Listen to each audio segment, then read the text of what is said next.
Hello, everyone. Good morning. I'm Dr. Bona Rawal, and on behalf of IIP Digital Media Team, I invite you to today's webinar. The topic for today is integrated approach uh, to conditioning and rehabilitation in sports. And we have Dr. Mario Beltran from USA for the first time in India for this webinar. He's certified strength and conditioning specialist from USA, and we have Dr. Rucha Rao as moderator for today. She's diploma in football medicine by FIFA and owner and founder of Physio Connect. The webinar is being organized by IAP and IAP Women's Cell Gujarat in association with Physio Connect, and it has been guided by Dr. Bhavna Gadvi, Gujarat State Head, IAP Women's Cell, Dr. Pooja Kamble, West Zone Head, IAP Women's Cell, and Dr. Ruchi Varshney, National Head, IAP Women's Cell. The webinar today is being live streamed on our official IAP YouTube channel, IAP India, and also on Zoom.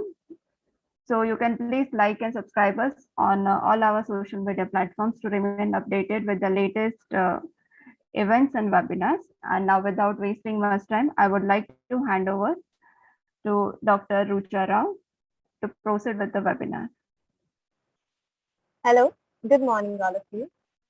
Here I am Dr. Rucha Rao. I had done my BPT from Ahmedabad, and right now we and Mayu come up with the new topic as he is expert in sports rehabilitation. So what he does in his daily practices on a sports person as well as on athletics, the recent approaches and the recent advancements they are using in their daily practices. So going to learn something from him is such a dream. So thanks for coming over here and thanks for receiving my approach, Dr. Mario. So here I am hand over to Dr. Mario as he is going to be live and going to tell something new approaches to us. Thank you so much. Thank you. Thank you for the introduction. I'm happy to be here and speak. So I'll get this lecture started.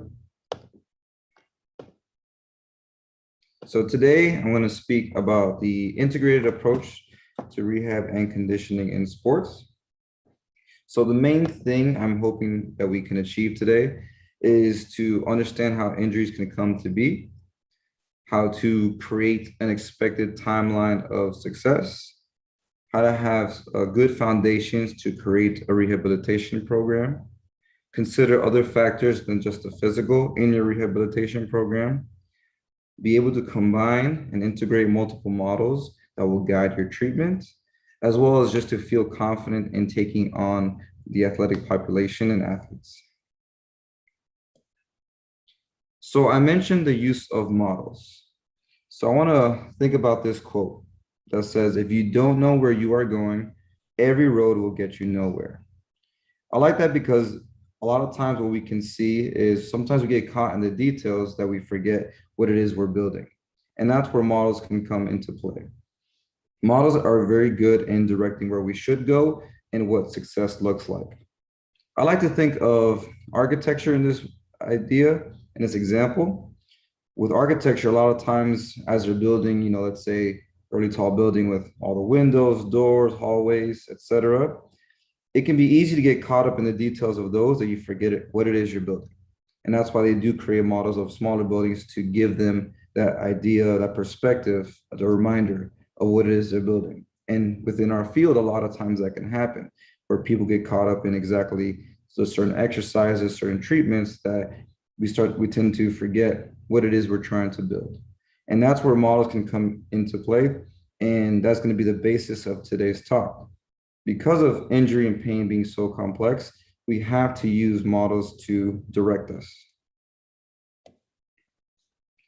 One model isn't going to do it for us. We're going to have to use different types of models. And that's where the integrated part comes in, being able to take these different approaches and combine them to help us guide our treatment. So one of them that we're going to discuss is tissue healing times.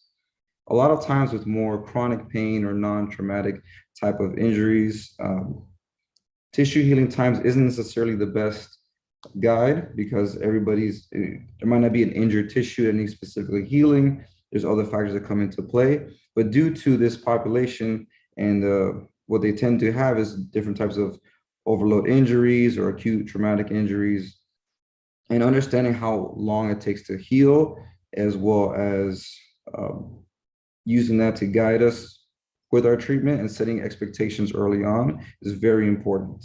Expectations will dictate a lot. So if we can do that with just understanding the injury, it will take us a long way. Of course, with those kind of injuries, we're going to consider physical stress. Physical stress can be good or bad, but understanding exactly how their application leads to both injury and the rehab is going to be important to guide us as well. Now, once we understand physical stress and how they're applied, we can use them to our advantage. But we don't want to just throw exercises at clients. We want to be very structured in how we do it. And having a good strength and conditioning type of program will lead the way in a very efficient manner. Now, those are definitely very important physical aspects in a very physical job and being in athletics. But we also want to consider more than just the physical. We want to consider who that person is we are working with. So there's different aspects of their health, their lifestyle, their behaviors, their thought processes that we want to look into as we go through this rehab program. So we spoke about tissue healing times. This is fairly straightforward. As you can tell, we have a certain expectation of when we think everything will heal. And it's important to look at this because again, this will set expectations early. Let's say, for example, if your athlete has sustained a grade 3 ligament injury and your expectation is they'll be better in 14 days, you're setting yourself up for failure. You and your athlete up for failure. We know it's going to take a lot more time for that tissue to heal.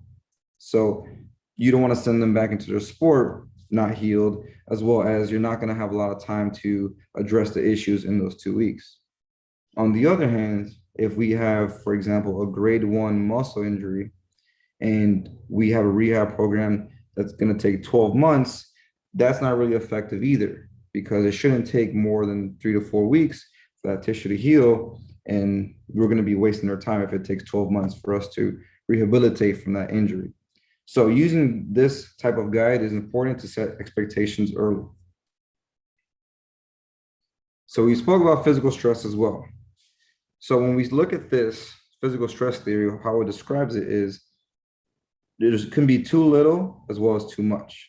As you see here, there's a nice middle part where we can maintain or increase tolerance to physical stress. But we have too much, then we can lead to injury or the death of tissue. And on the opposite side, if we don't have enough, we're going to have more decreased tolerance, muscle atrophy, muscle wasting and weakening, and even possible tissue death in the extremes. Now, this is important because we do want to increase tolerance. As we see what happens if we spend too much time in these zones. On the left, what we see is that decreased tolerance leads to lower thresholds. So if we take a look at this injury zone and how it moves down, what used to be tolerable and lead to muscular strength and growth may now become too much and lead to injury. And this is something we definitely want to avoid. On the other hand, if we are staying in improving the zone, now the type of physical stress that would have previously led to injury is now much more tolerable and can lead to actual some benefit. So this is key to understand. We do want to place physical stress, but we do want to control for how much. We don't want too much, we don't want too little. So envelope of function will help us dictate what too much and too little is. So if you look at this is very similar in terms of the zones. Now, this also takes into account of load intensity and frequency. So for example, if you look at the top left graph, jumping from a 2-meter height for this athlete, this is relative to the knee, by the way. So jumping from a 2-meter height for this potential athlete may be very tolerable because it's within that zone. If we let's say we jump from something much higher, like a 6 meter height. That's pretty tall. So you can imagine that might be too much load higher than what they can tolerate, and that could potentially lead to injury. Now, that makes sense, but we also want to consider frequency. So if we took something that's less load intensive, such as walking, now we can walk for a lot longer and tolerate it than we could with jumping. But there does exist too frequent. If we walked, I'm going to exaggerate and say we walk for 7 days straight, that's too frequent, even though at a low load, that could also lead to injury. So we do want to consider both of those aspects as we train up our individual. Now, if we look at the bottom left, when we look at pre-op, we consider before any, let's say this is an athlete that requires some surgery and sustain an injury, that envelope of function had dropped. So now what used to be tolerable is now much less tolerable, possibly lead to injury than before. And then we see after post-operation, after the rehab, now the envelope of function increases and they're back to tolerating more than what they used to. And that is key here. Just like before with physical stress, when we're increasing tolerance hypertrophy, we can also shift our envelope of function to tolerate more. Now, if we can avoid being in these zones of structural failure and this zone of injury, then we're going to see a lot of success to prevent injury. As well as we can imagine, after injury, those thresholds for physical stress have dropped and the envelope of function has dropped, and we have to return it to what it was before and possibly higher. So now we see the effect and the importance of applying physical stress to our athletes in both injury prevention as well as rehabilitation of injury. We have to do it in a very progressive, structural way. Like I mentioned, we don't want to just throw exercises at athletes. We want to make sure we're doing this in the right way. So as you can see, Hall of Fame strength conditioning coach, Alvaro Milo, developed this hierarchy of athletic development. And it's built on each level for such as evaluation, work capacity, strength is built on the other. You can't have speed without building elastic strength first. You can't have that without building explosive strength and having enough strength to begin with, etc. Now with work capacity, I like to describe that as you can't run a faster mile until you've run a mile. So if you can't run a mile, you can't run it faster. So work capacity is your ability to just tolerate a lot of activity. And then from there, you can start to build on that. Now that is usually how it's built in a typical strength and conditioning program. But when we do it with rehab, the beginning looks a little bit different. A lot of times there's a loss of range of motion and mobility, as well as it would hurt to perform a lot of movement. And then we also want to re-educate that muscle and rebuild that work capacity. And if you look at the top after that, it looks very similar. So this is a good way to structure your progression through a rehab program when you're applying this desired physical stress. Now, I know that's a lot of different models to consider for the physical part of things. So I want to give us a scenario where we can see how all these apply and we can integrate them. So I made up a scenario of a 25-year-old male track and field athlete with a grade 2 hamstring strain 3 days ago while sprinting in a 200-meter race. As you can imagine, the current status of this athlete is pain and limited force production from that hamstring when you do your strength testing, as well as pain and limited range of motion with some knee extension, hip flexion. There could be a lot more factors, but we're going to focus on that just to make it simple for today. Now, that's our starting point. Now we have to look at the finale. We want to set the goal and restore a range of motion and improve the hamstring performance. When I say performance, I mean strength, work capacity, speed, everything we kind of saw before. We want to improve that aspect with the hamstring to make sure that this athlete can sprint without pain or limitation and reduce risk of future injury by month 3. So why not pick 3 months? If we go back to the estimated tissue healing times, we see a grade 2 muscle strain can be anywhere between 3 weeks to 3 months. I picked 3 months just for this scenario. but I'm setting my expectations early of when I expect things to improve. So this is how we use the first model to set the stage, set the expectation early. So now we're going to use the athletic development model, the hierarchy, to develop this program. So with week one, we want to return that. Well, it may take more than 1 week, but for the scenario, we're doing 1 week. So the first stage, you want to return your range of motion, improve mobility, and get moving again. So the first set, some of the sessions you may do that week may include some soft tissue mobilization, doing some manual therapy, doing some passive range of motion and stretching. The exercises you can see are meant to do the similar things, get some self-stretching, doing some active straight leg raises, knee extensions, some bridges, just to get some movement going on there, getting on a bike, progressing some squats. We're not worried too much here about how heavy it is, how intense it is. We're probably not going too heavy to make sure we're not exposing it to too much stress, but we just want to start getting that motion going. Now, as we're doing this with athletes, you also want to consider that the opposite leg is healthy, and we don't want that to disuse, as well as the core and upper body. So I didn't write any of those on there, but something to consider is making sure those other areas are strong. So as you're returning their mobility and getting movement back, you want to work on to the next stage, which is muscular re-education and building their work capacity. For this scenario, I think it will take about a week. It may take longer, 1 or 2 weeks, but we'll start with just one. So we likely want to continue some manual therapy to get some pain inhibition down, get the patient more comfortable, as well as if there's any range of motion still left to restore, we can continue on in here. We also want to consider the use of isometrics. That's a good way to start re-educating the muscle, the hamstring in this scenario, to expose it to high load, full intensity, 100% effort without any issues. And you can see with the exercises here, we're going to do is some lighter weight because we're not worried about heavy right now. We just want to build the capacity up. So you're probably looking at lighter weight with higher reps, probably short breaks to build it up. We'll do some hip hinge progression with some deadlifts, getting the hamstring curl. We'll start strengthening the hamstring again with some light weight to start. Do using the bridge into a hip thrust with some resistance to start getting the hip as well involved.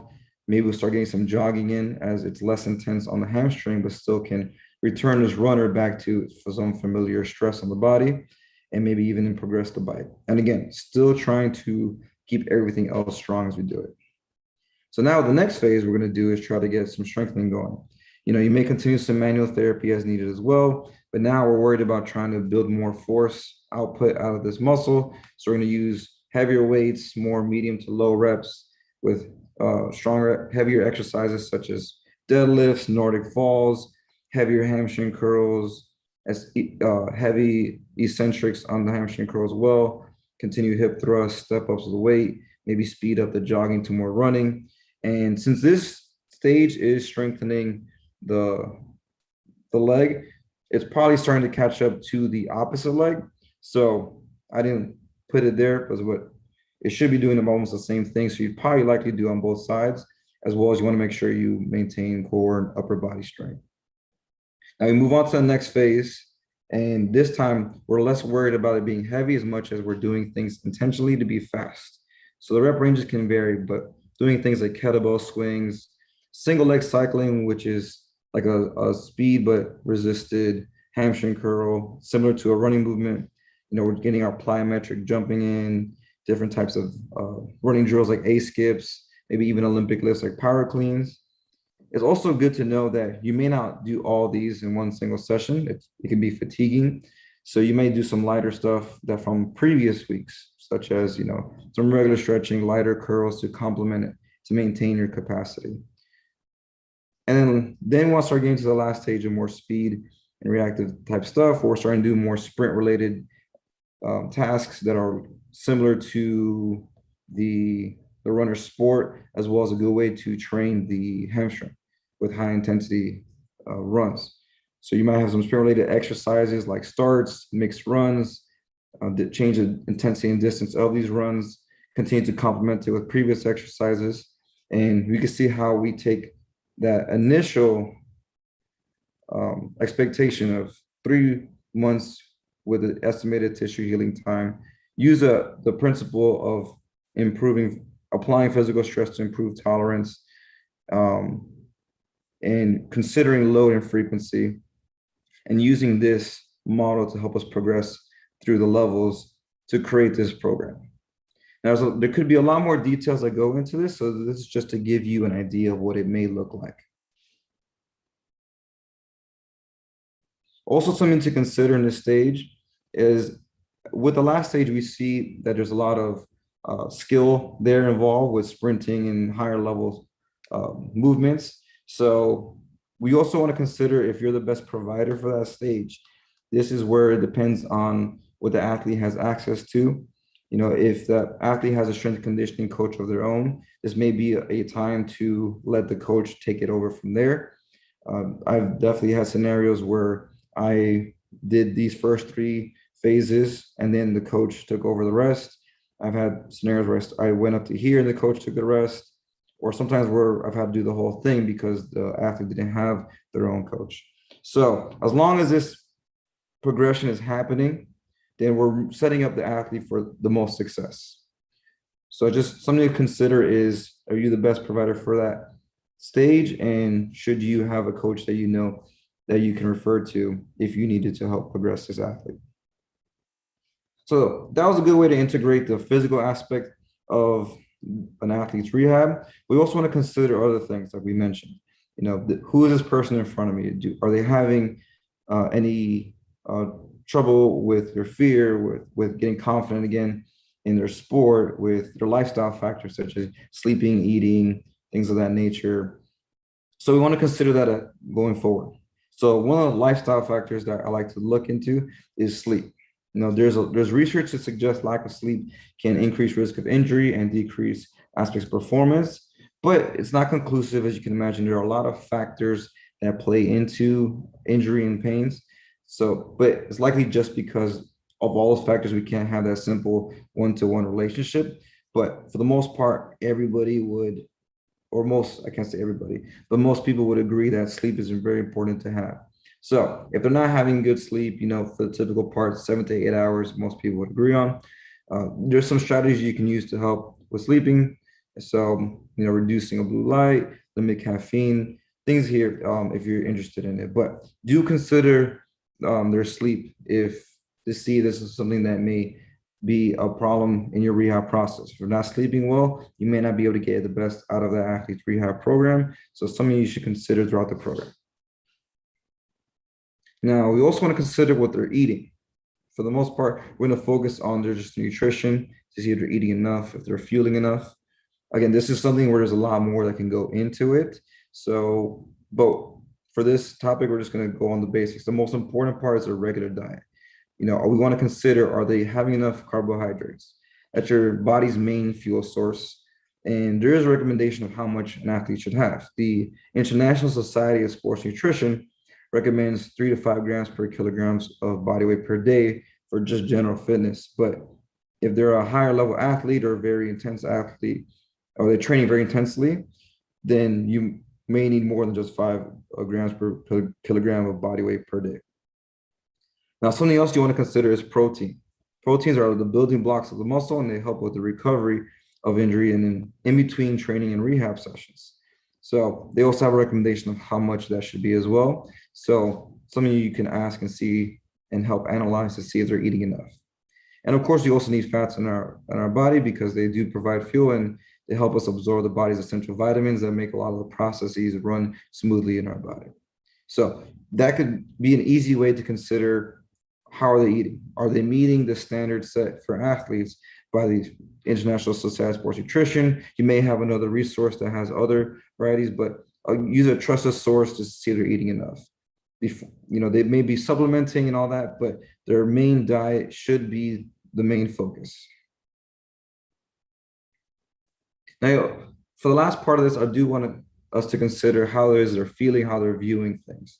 After an injury, especially the type of injury, we can have a fear of re-injury that can influence the outcome of our rehab. You know, fear can create avoidance behaviors. For example, if an athlete has torn their ACL and after surgery, you're starting to get to the part of the rehab progression where it's starting to jump, they may be fearful of jumping again for the first time.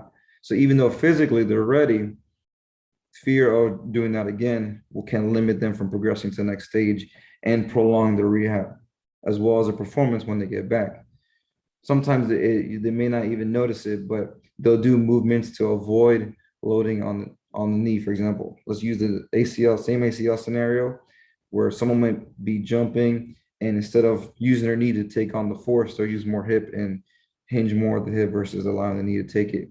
And they may not express it, but they may be showing it through their performance. So considering their fear is something, if they have any, is something that we should figure out early on. This is not something that just takes one day to get rid of. It's usually a process that you want to try to find ways to do throughout, whether it be talking to them, setting up smaller goals where they can feel confident about accomplishing them, and other ways such as that. So thinking about how they're feeling about their injury, how they're feeling about moving again and performing again is something that we should consider throughout. So really in summary, that's really the main goal. There's a lot of models and details and more information that we can use to be better at this. But from a very foundational standpoint, we should use these type of models when we're working with athletes, understanding tissue healing times, applying physical stress the right way, using a very good strength and conditioning program, understanding the person, understanding how their health is, applying all of these as we rehab them back to their sport. And that summarizes what I was trying to get to today in integrating all those aspects together. So if you do have any questions, comments further, I'll be here looking at the chat and see if Dr. Rucha has any sees any other questions, as well as you can reach out to me after this presentation through social media such as Instagram or even my email address. That's my personal email. You may contact me later if you have any other further questions.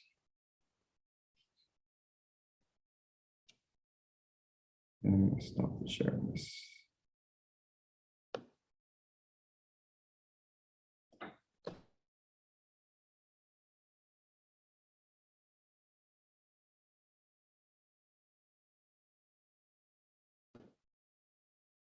All right, so I'll be here for questions, and then I'll see if Dr. Rucha has anything else she wants to add on.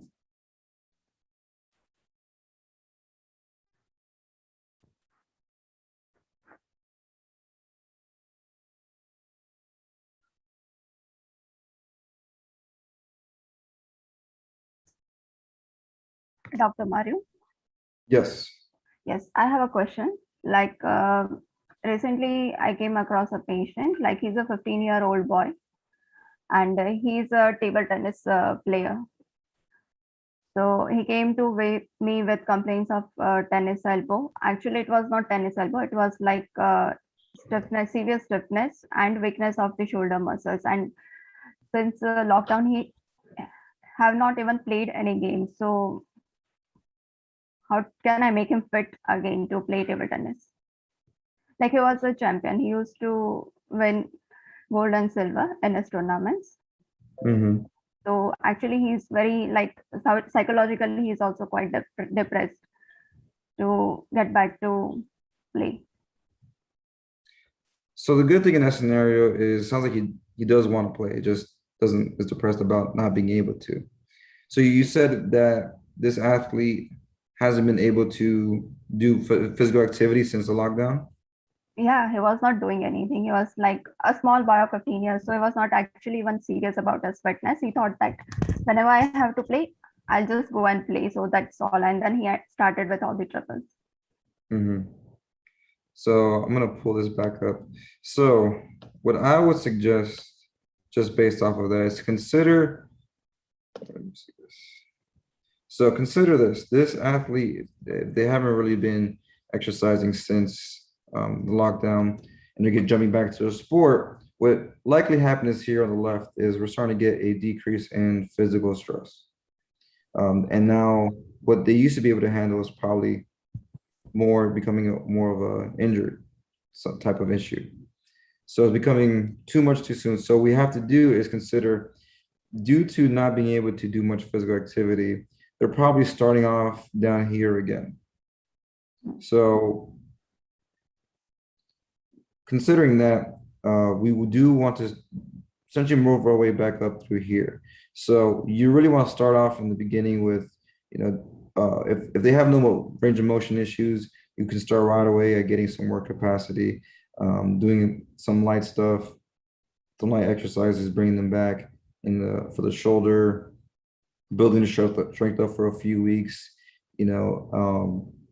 So you really want to preach the importance of getting the shoulder strong again to handle the stress of tennis, because there's a lot of swinging. It's very explosive movement on the shoulder. So if we don't have enough work capacity or strength to do explosive movements, it's going to be much tougher to do and possibly more stress than our body can handle. So consider starting off their work capacity strength and then bringing them back up to task. And then a good way to see is have them, maybe possibly start swinging in the clinic, seeing how they feel, get confident again of just performing similar movements while you're doing it. And then that way they can have that imagery of that self-confidence of being able to do things again versus just exercising. So that kind of brings both of them together. Yeah. Thank you, Dr. Mario. Yeah, no problem.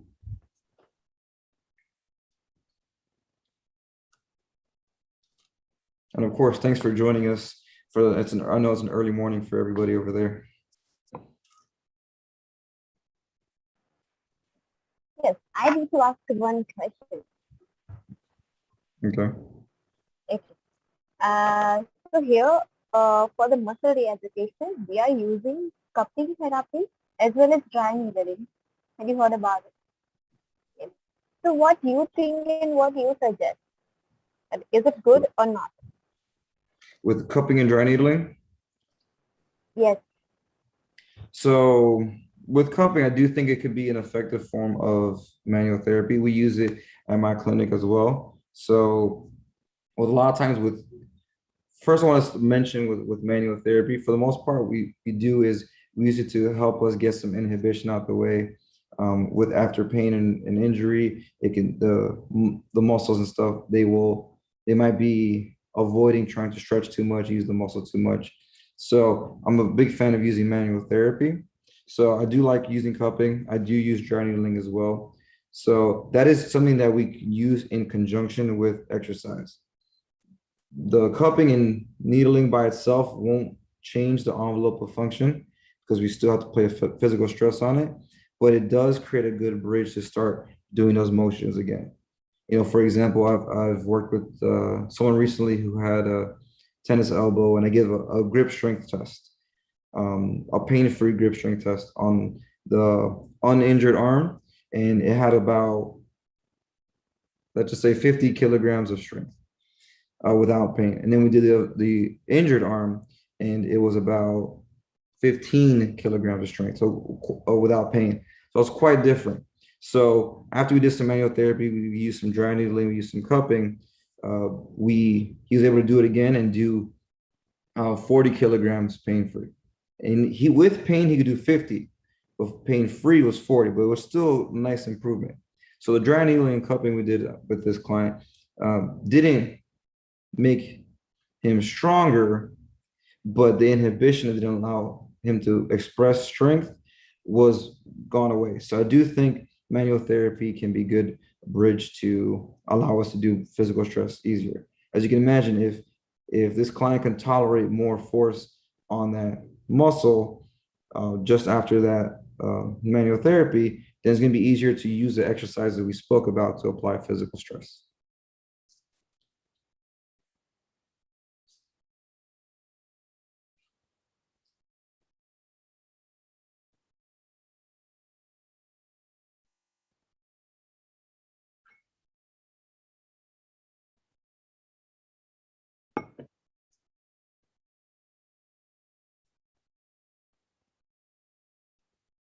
I saw your video cut out. Hopefully you were able to hear that.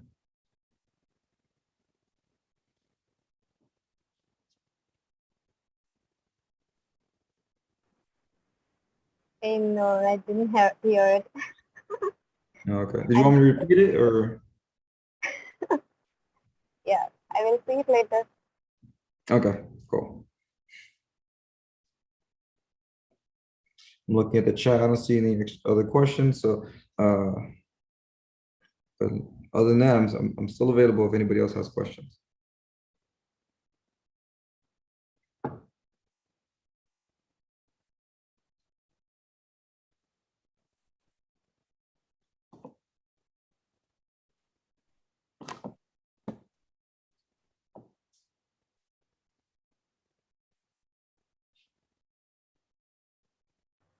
So we can conclude it now, Dr. Mahavi. Just a brief preview of it. And then we Okay. end up at here. Well, definitely thank you for having me on here.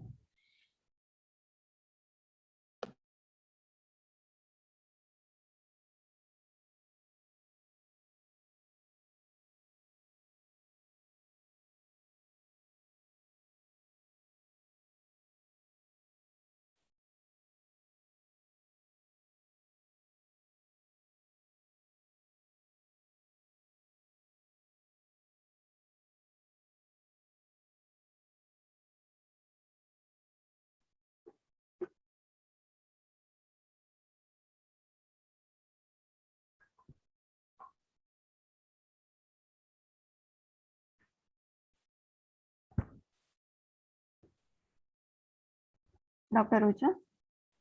Yes. Yes, so we are having no more questions on YouTube and even on Zoom. So I think we can conclude with the session. Okay. Perfect. Yeah. So I would like to thank Dr. Mario for being there with us and giving us such a wonderful knowledge. And thank you, Dr. Rucha, for being here as a moderator. It was a Thank wonderful you. session, and I would love to have more sessions with you. Yeah. So Definitely. Thank you for having me, and I'll be glad to come back to do some more. So feel free to invite me, and I can always ask others physical therapists I know who if they want to join in as well. yes, with more interesting topics as well. Perfect. Yeah. And this webinar was being live streamed on our IAP YouTube Thank you. channel. And all the viewers, you can please like and subscribe us on all our social media platforms. Thank you and have a nice day. Thank you so much, IAP and IAP Women's Health, for this wonderful live webinar. And I hope everybody get to enjoy this session and learn something new from it.